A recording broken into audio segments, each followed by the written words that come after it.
In question 3, we are going to explore graph algorithm design. So for part 1, we want to give an algorithm that determines whether or not a graph is bipartite. An undirected graph is said to be bipartite if all of its vertices can be divided into two disjoint sets, U and V, such that every edge connects an item in U to an item in V.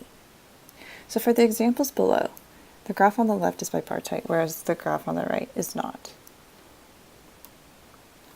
So to solve this problem, we run a special version of a traversal from any vertex in the graph, which can be implemented with both DFS and BFS.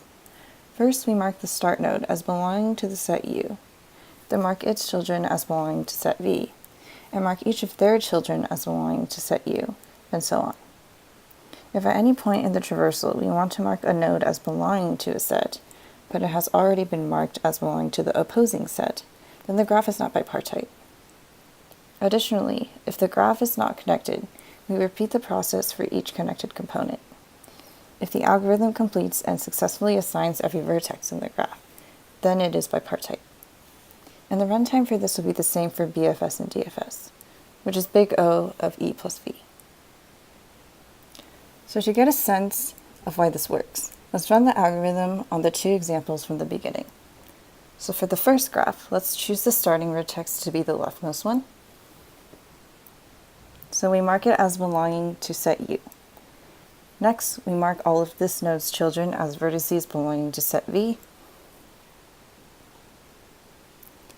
And next, we mark this node's children as belonging to set U.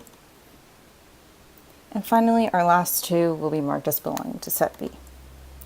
Our algorithm terminates here since all the nodes are marked and says our graph is bipartite, which is true. Now let's take a look at the second graph. Again, we can choose the leftmost node as the starting vertex and mark that as belonging to set U. Next, we mark this node's children as belonging to set V. And next, let's visit the child pointed to by the arrow and mark its children as being part of set U. And we see that one of its children has already been marked as belonging to set V. So this graph is not bipartite, which is correct. For the next part of the question, we have this implementation of DFS, which contains an error.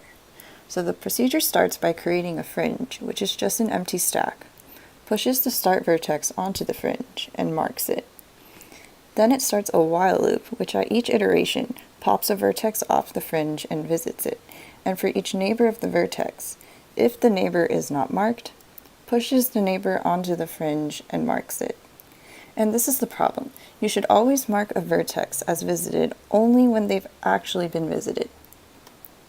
So a graph that this algorithm would fail to traverse in DFS order is this one, since it's possible to traverse starting from A to B to C, then to D. This is because D won't be put into the fringe after visiting B, since it's already been marked after visiting A.